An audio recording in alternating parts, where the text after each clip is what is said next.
The story of Duskfern Cross. In the far marshlands where twilight lingered longer than daylight, there stood a crooked bridge called Duskfern Cross. It was built of ancient timber, grey with age and heavy with mist, stretching over black, whispering bulk. Few dared to cross it after sunset. Those who did claim the fork itself remembered names. For generations, the villagers of Hollowmere spoke of a figure seen there at night, a woman in a tattered blue dress who wandered the bridge, humming to the mist. They called her Lyra of the Last, said to have drowned in the bog a century ago while searching for her brother, who'd vanished under the same pale moon. Every year, on the night of his disappearance, her song returned to the air, soft and sorrowful as rain. One autumn evening, Eldrick Farn, a young historian, came to Duskfern Cross.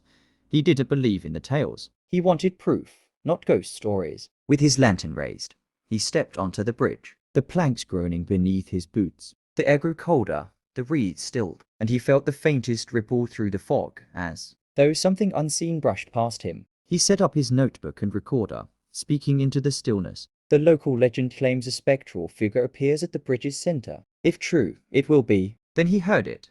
A hum. Low, distant, and heartbreakingly human. Eldrick froze. The sound came closer, winding through the mist until he could almost make out words something like, "Wait for me, I'll find you." The fog thickened into shapes. A woman, her dress trailing like smoke, her face both young and worn by grief. Lyra turned toward him, eyes luminous and pale. "You shouldn't be here," she whispered. "It remembers." Before Eldrick could reply, the planks beneath him shuddered. The water below began to bubble, faint voices rising from beneath, hundreds of whispers, tangled and pleading. His lantern flickered, then went out. In the dark, Lyra reached out a trembling hand. "Help me find him," she said. Her fingers were cold mist, yet heavy as memory. Eldrick felt himself pulled forward into the fog, into the sound of water swallowing wood. When dawn came, the villagers found his notebook lying at the bridge's edge, pages stamped but legible. On the last page, scrawled in hurried ink, were the words, "He's not lost, he's waiting beneath." After that night, the humming at Duskfern Cross changed. Two voices now sang in the mist, one sorrowful, one steady, both calling out to those who dared to listen.